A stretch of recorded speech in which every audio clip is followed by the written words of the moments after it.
evening po. Meron po tayo ngayon ditong Honda Click.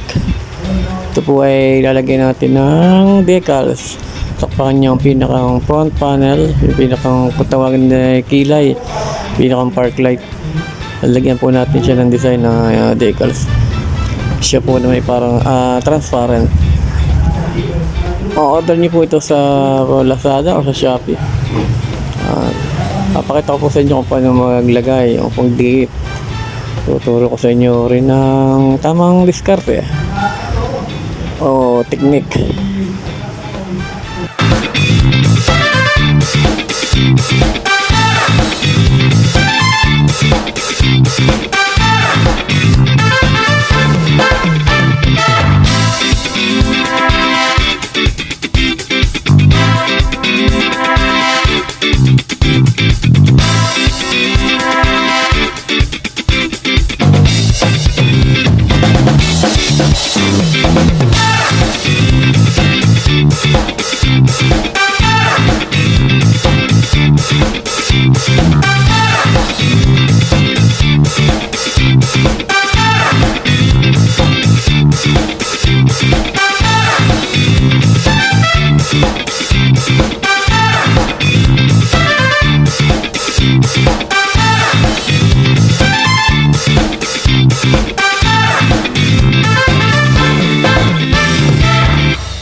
Ayan, natapos ko na po yung pinakang left side, yung kaliwa.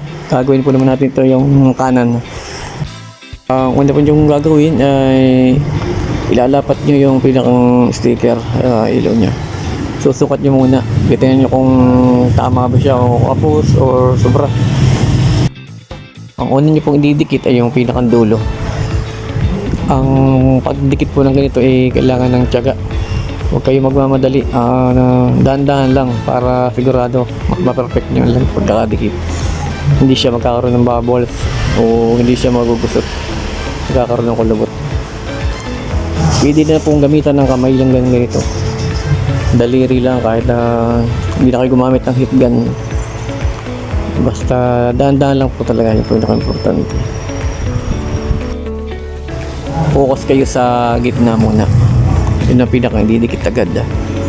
Sa bye-bye tabi, yun medyo pahuli na. Pasensya po kayo sa ating background, medyo maingay po dito, marami nagkasalita. Marami po tayo ditong fans ngayon mga nanonood, mga seryoso. Sabi nga nag-uosyoso, pinapanood yung ating ginagawa live.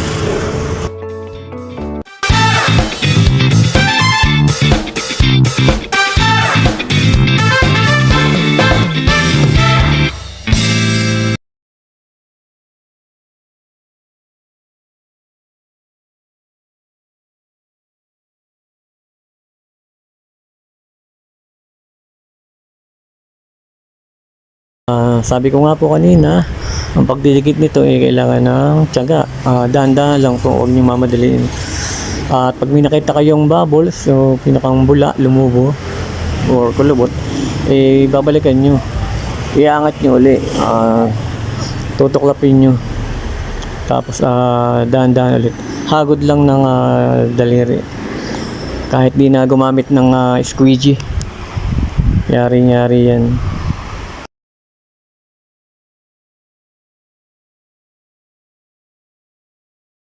Lagi nyong babalikan ng tingin. Huwag nyo itutuloy pag mayroong bubbles o kulubot. At andito na tayo sa part na medyo mahirap, yung pinakang carb, yung paliko. Ang gagawin nyo dito medyo hahatakan niyo yung sticker, yung pinakang decals. Stretchable naman siya. Hahatakan nyo siya. Tapos dinidikit. Habol ng hagod ng kamay. Yan.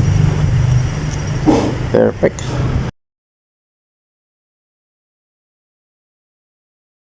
Sa mga gilid at sa baybay tabi, sure 90% po nagkakaroon siya ng mga pinakakulubot.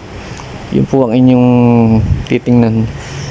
Hagutin nyo siya dali Pwede rin ang kuko. Huwag niya lang masyadong didiinan.